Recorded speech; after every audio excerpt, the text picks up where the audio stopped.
Idineklara na ang cholera outbreak sa parang sa Maguindanao. Umabot na kasi sa 67 ang tinamaan ng cholera doon habang 2 na sa mga may sakit ang namatay. Ayon sa DOH, posibleng nakontamina ang balon na pinagkukunan ng maiinom na tubig ng mga residente. Nakatutok si Salima Refran.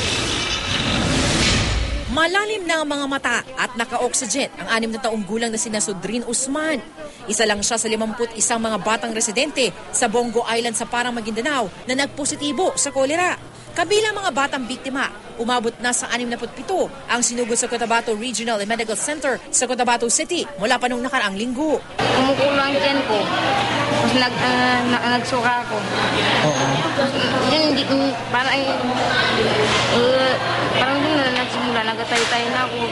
Nitong Martes, namatay isang 3 taong gulang na batang babae at isang matandang babae matapos makaranas ng parehong sintomas. Dahil dito, nagdeklara na ng cholera outbreak ang Department of Health sa Autonomous Region in Muslim Mindanao. Ayon sa DOH-ARMM, posibleng nakontamina ang balon na pinagkukunan ng inuming tubig ng mga biktima.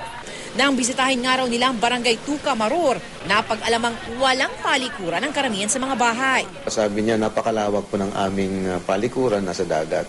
So this is one sad point wherein we really have to encourage the local government and the barangay government to impose an ordinance prohibiting people from contaminating even the water ng dagat or the water ng kanilang shores.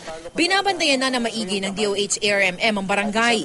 Pansamantalang umalis sa maraming residente sa lugar dahil sa cholera outbreak. Hindi naman sinasantabi ng DOH-ARMM na posibleng nakontaminate ang balon pagkatapos bumuhos ang ulan at dumaloy sa balon ng tubig mula sa itaas sa bahagi ng isla.